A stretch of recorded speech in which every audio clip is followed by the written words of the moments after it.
ഞാൻ രാവിലെ തന്നെ എഴുന്നേറ്റിട്ട് മാങ്ങയാണ് തിന്നണേ. അപ്പം ഞാൻ രാവിലെ എഴുന്നേറ്റേക്കിപ്പോൾ അമ്മേനെ കാണാനില്ല. പക്ഷെ എനിക്കറിയാം അമ്മേനെ കാണാണ്ടായി പിന്നെ അമ്മായിയുടെ വീട്ടിലോ അല്ലെങ്കിൽ ജിഷ്മേമ്മയുടെ വീട്ടിലോ ഉണ്ടാവും. അപ്പോൾ ഞാൻ അവിടെ പോയി നോക്കിയപ്പോൾ അമ്മയും ബദ്രിയും കൂടി ഭയങ്കര മാങ്ങ പൊട്ടിക്കൽ. ഇതിൻ്റെ മാങ്ങയുടെ പേരെന്താണെന്ന് എനിക്ക് അറിഞ്ഞൂടാ കേട്ടോ. അമ്മയ്ക്കറിയാം, ഞാൻ മറന്നുപോയി ഇതിൻ്റെ പേര്. അമ്മയാണെങ്കിൽ മാങ്ങയ്ക്കും പുളിക്കൊക്കെ ഇങ്ങനെ ഒരു ഇതില്ലാണ്ട് അമ്മ കഴിക്കും. ഭയങ്കര പുളിയുള്ള സാധനമൊക്കെ കഴിക്കും. പക്ഷെ എന്നെക്കൊണ്ട് പറ്റൂല. ഞാൻ കഴിക്കുമ്പോൾ എനിക്ക് ഭയങ്കര പുളി വരാറുന്നു മാങ്ങ കഴിക്കുമ്പോൾ.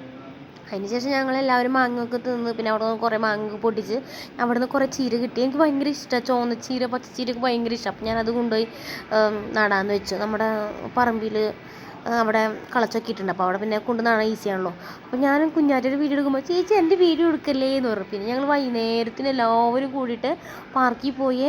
എന്ത് രസമാണ്. അവിടെ അമ്മ പോയിട്ടുണ്ടായിരുന്നില്ല ഞങ്ങളുടെ അവിടുത്തെ പാർക്ക് അടുത്താണേ.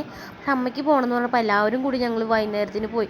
അയ്യോ അടിച്ച് പൊളിച്ചു. അയ്യോ കുഞ്ഞിച്ചക്കനൊക്കെ ആണെങ്കിൽ അതിൽ ഉഴുകാൻ വേണ്ടിയിട്ട് ഭയങ്കര സന്തോഷമായിരുന്നു അവന്. പിന്നെ ആടണയിൽ അവനിരുന്നു. എല്ലാവരേക്കാളും ഇഷ്ടം കുഞ്ഞിച്ചക്കനായിരുന്നു. പിന്നെ അവിടെ കുറേ ഞങ്ങൾ മതിച്ചതിന് ശേഷം ഒരു 7 മണിയായി വീട്ടിലെത്തിയപ്പോൾ. എല്ലാവർക്കും ഭയങ്കര അടിപൊളി ദിവസമായിരുന്നു ഇന്ന്.